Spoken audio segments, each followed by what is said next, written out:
అందరికీ నమస్కారం. ఇక్కడ విచ్చేసిన మా వైఎస్ఆర్ కుటుంబ సభ్యులందరికీ నా ప్రత్యేక ధన్యవాదములు. అలాగే ఇక్కడ వచ్చిన సోషల్ మీడియా వారికి అందరికీ నా ధన్యవాదములు. మొన్నటి దినం ప్రెస్ మీట్ ఇవ్వడం జరిగింది. దాంట్లో ఒక వ్యక్తి నా గురించి మాట్లాడుతూ, ఒరే స్వామి నువ్వు ఎమ్మెల్యే గురించి మాట్లాడే స్థాయి నీది అన్నాడు. కరెక్టే, ప్రామిస్తో నాది ఎమ్మెల్యే గురించి మాట్లాడే స్థాయి అయితే అంత వయసు నాకు లేదు, అంత స్థాయి నాది కాదు. కానీ ఒక విషయం అయితే చెప్తాను, ఆ ఎమ్మెల్యే విషయం గురించి ఎందుకు మాట్లాడాల్సి వచ్చిందంటే, నువ్వు హాస్పిటల్కి పోయినావని చెప్పినావు. హాస్పిటల్కి పోయినప్పుడు నువ్వు వీడియో చేయడము మర్చిపోయినట్టున్నావు. వీడియో చూసినామంటే ఫస్ట్ మా ఎమ్మెల్యే గురించి ఎవరు మాట్లాడాలని తెలుస్తుంది. మా ఎమ్మెల్యే మీరు అర్ధ రౌండ్లో వెళ్ళిపోయినా అని చెప్పినందుకు గతంలో జరిగింది నేను చెప్పినా. మళ్ళీ దానికి నువ్వేం చెప్తున్నావంటే 4వ రౌండ్లో వెళ్ళిపోయిన నిజమా కాదా అంటే 4వ రౌండ్ కాదు 5వ రౌండ్లో బయట పోయినాము. అది కూడా చెప్తాను. బయట ఎందుకు పోయినామంటే కుప్పం కాన్స్టిట్యున్సీలో బూత్ ఏజెంట్లుగా ఉన్న ఏజెంట్గా ఉన్న కౌంటింగ్ ఏజెంట్లంతా బయట తరిమేస్తానని తెలిస్తే వాళ్ళకి మేము పరిగెత్తి పైకి పోయి వాళ్ళతో రిటర్నింగ్ ఆఫీసర్తో గొడవ పెట్టుకొని వాళ్ళ లోపల వదిలేసి మళ్ళీ వచ్చినాం. 17వ రౌండ్ వరకు మేము ఉన్నామా లేదా అనేది నువ్వు ఆ రోజు సీసీ కెమెరాలో చూపించేస్తే నేను జీవితంలో రాజకీయమే మాట్లాడు. ఒకటి. రెండోది, 2009లో మా రాజశేఖర రెడ్డి వేవ్ ఉన్నప్పుడే అమరన్న 19,000తో గెలిచినానని చెప్పినాం, మంచిది. ఆ తాత ముత్తాతల కాలం పక్కలో పెడితే ఈ ఎలక్షన్ ముందు ఎలక్షన్ లెక్కేద్దాం. మేము సింగిల్గా పోటీ చేసినాం. 33,000 ఓట్ల మెజారిటీతో గెలిచాం. ఇంకా 7 ఈవీఎం లెక్కించాల్సిన ఉన్నాయి. బహుశా అది కూడా మంచి మెజారిటీ వచ్చే బూత్లే. ఒక 40,000 దాకా వచ్చే ఛాన్స్ ఉండింది. 33,000కి మేము ఇంకంతా బయలుదేరాల్సి వచ్చేసినాము. మరియు మీరు ఇప్పుడు కూటమితో ఉండి మీ మెజారిటీ ఎందుకు 20,000 పడిపోయిందో మీకు అర్థమవుతుందా? అంటే అప్పుడు మీరు చెప్పేది జనసేన వాళ్ళు మీకు ఓట్లు వేయలేదనా, బీజేపీ వాళ్ళు మీకు ఓట్లు వేయలేదనా, వాళ్ళు వేయకుండా మీరు గెలిచారని చెప్తున్నారా? అది ఇంకా జనసేన వాళ్ళు ఆ బీజేపీ వాళ్ళే తెలుసుకోవాలా. మళ్ళీ నిన్న అదే నాయకుడు ఏమంటానంటే, త్వరలో వైసీపీ నాయకులంతా శ్రీకృష్ణుని జన్మస్థలం చేరుకునే రోజు దగ్గర పడినాయంటే, అంటే ఏమంటే మమ్మల్ని అంతా ఇంక జైలుకి పంపిస్తానని బెదిరిస్తాడు. అవునులే, అది నీకు అలవాటే. ఎందుకంటే గతంలో నీ వార్డు ఎలక్షన్ జరిగినప్పుడు కొట్టించిన అధికారులు నన్నే. మళ్ళీ మన జగన్మోహన్ రెడ్డి గారు బంగారుపాలెం పర్యటన వచ్చినప్పుడు అప్పుడు నన్ను కొట్టిస్తున్నారు.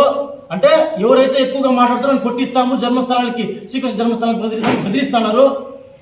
దీన్ని బట్టి అర్థం చేసుకోవాలా రాజకీయం ఆడికిపోతుంది. అంటే ఒక ప్రశ్నిస్తే వాళ్ళని జైలుకి ఎప్పిస్తామని ఇండైరెక్ట్గా మా వైసీపీ నాయకులను అయితేనేమి కార్యకర్తలను అయితే బెదిరిస్తున్నారు. నీ బుడ్డా బెదిరింపులకి ఎవడు భయపడము. కావాలంటే ఇంకా 2 దెబ్బలు తినేసుకోవాలంటే మళ్ళీ ప్రెస్ మీట్ పెడతామే కానీ ఆపము. దీనికి ఎవరు బెదరరు. సబ్జెక్ట్ మాట్లాడినారు మా వాళ్ళు, మా నాయకులు కానీ మా కౌన్సిలర్స్ కానీ. ఏమడిగినా సబ్జెక్ట్ మాట్లాడారు. సబ్జెక్ట్ మీరు ఏమి ఇవ్వాలి కౌంటర్ అంటే సబ్జెక్టే ఇవ్వాలి. వ్యక్తిగత కారణాలు అంటే వ్యక్తిగత అయితే మీకు 4 మా దగ్గర ఉన్నాయి. వ్యక్తిగత దృశ్యాలకు మేము పోలేదు.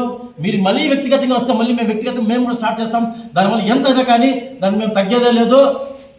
మా టౌన్ కన్వీనర్ గారు ఇసుక గురించి మాట్లాడినారు. ఈ నిజం ఆయన ఏం బట్ట కాల్చిన మగా ముందు వేసి వీళ్ళు వెళ్ళిపోయేది వీళ్ళ పాటికి. మనం ఏం చేసా రుద్దుకొనేసి మనం నల్లగా చేసుకుని మనం కడుక్కోవాలా. దానికోసం ఆయన ఏం చేశా, ఎవరు చేయని పని ఆయన గుళ్ళోకి వచ్చి స్నానం చేసి కర్పూరం వంటించి ఇదే పత్రికా విలేకరుల ముందర సత్యం చేశారు. మీరేం చేయాలా? ఆయన చేసిన తప్పు సత్యమైతే మీరు పోవాలా. ఎవరైతే ఈ ఆరోపణ చేశారో అతను పోయి స్నానం చేసి కర్పూరం వంటి ఏం చెప్పాలంటే, లేదు ఆయన చేసిన తప్పు సత్యము, నేను చెప్పింది నిజమంటే తప్పు చేసింటే మా కన్వీనర్కి ఆ దేవుడు శిక్షించని, లేదా నిన్ను ఆ దేవుడు శిక్షిస్తాడని తెలియజేస్తాను. కానీ నీలాంటి సబ్జెక్ట్ లేకుండా మాట్లాడము. ఇంకోటి, మా ఎక్స్ చైర్పర్సన్ వాళ్ళ భర్త వాడి గురించి ఏదో చెప్పినారు, అది కూడా మాట్లాడతాం. ఆ రోజు నేను అడిగిన పాయింట్ ఏమి, అది సబ్జెక్టే. ఏమడిగినా అన్నా ఆడున్న వైన్ షాపులు ఉండాలా లేదా అని అడగల. వైన్ షాప్ టైమింగ్స్ ఏమి, ఎప్పుడు స్టార్ట్ అవుతుంది, ఎప్పుడు ఎండ్ అవుతుంది, అంటే మందు ఎన్ని గంటలకి షాప్ తెరిస్తారు, ఎన్ని గంటలకు మూస్తారు అని అడిగిన. మీరేం చెప్పాలా, ఇన్ని గంటలకు తెరిస్తాం, ఇన్ని గంటలకు మూవేస్తామా అని చెప్పాలా. మళ్ళీ ఏమైనా దొరుకుతుందా అని అడిగిన. దొరుకుతుందంటే దొరుకుతుంది అని చెప్పండి, దొరకలేదని చెప్పారంట. అంతేగాని ఆ పాయింట్ ఎత్తల. వాళ్ళ వాటిలోనే లాటరీ టికెట్ల వల్ల ఎంతోమంది నాశనం అయిపోతున్నారు. దాని మీద చర్యలు ఏమైనా తీసుకున్నారా, దాని మీద మీరే చేస్తారని చెప్పినాడు. మీరు చెప్పండి, లాటరీ టికెట్లు అమ్ముతానమంటే అమ్ముతానమని చెప్పేయండి, అమ్మిపిస్తానమంటే అవును మేము అమ్మిపిస్తామని చెప్పండి. లేదా లాటరీ టికెట్లు అమ్మిపిలేదంటే అమ్మిపిలేదని చెప్పండి. అవదిలేసి ఈ సబ్జెక్ట్ లేకుండా నువ్వు ఆ ఇంట్లో అనేది ఆ ఇంట్లో అనేది నువ్వు పిల్లోడు అనేది ఆయనకి రెండేళ్ళు కొత్త వాళ్ళ కొడుకు పెండ్లు వేరే చేయాల, శ్యామన్న కొడుకు ఇంక పెండ్లు వేరే చేయాల. ఆయన పిల్లోడు అనేది ఇంకో రోజు మూడు ఏదో గలీజ్ పట్టిపోయింది ప్రెస్ మీటే. ఏదన్నా ప్రెస్ మీట్ ఇస్తే ఈ పరంగా జనాలంతా చూస్తూ ఉంటే సబ్జెక్ట్ పోతా అంటే ఇది బాగుంది చూడాలని గలీజ్గా పోయిందంటే వాళ్ళకు కూడా మన మీద విరక్తి పుట్టిపోతుంది. దయచేసి మీరేమన్నా ఉంటే సబ్జెక్ట్ మాట్లాడండి. సబ్జెక్ట్ ఇస్తే మేము సబ్జెక్టే ఇస్తాం. మీరు సబ్జెక్ట్ ఇకపోతే మీరు ఇంక పర్సనల్ లైఫ్ పోతే ఇంకా మేము భూమి పడతాం, మీరు ఇంక బెదిరిస్తాను అంటే మళ్ళీ మీ పర్సనల్ లైఫ్ ఉందని తెలుసు, మీ తప్పులు ఉన్నాయని తెలుసు, మీ తప్పులు ప్రభుత్వంలో ఏమేమి జరిగినావన్నీ మాకు తెలుసు. ఇది ఆడపిల్లలు చెప్తారు అనేసి ముందుగానే మీరంతా శ్రీకృష్ణ జన్మస్థలానికి పోతారంటే మిమ్మల్ని అంతా ఇక జైలుకి పంపిస్తామనే మాటని చెప్పకనే చెప్తాను. దీనికి ఎవడు భయపడ్డు వైఎస్ఆర్ కాంగ్రెస్ పార్టీ కార్యకర్తలు దేనికైనా మేము సిద్ధమే, మా పార్టీ సిద్ధం. ఓకేనా? అందరికీ ధన్యవాదాలు.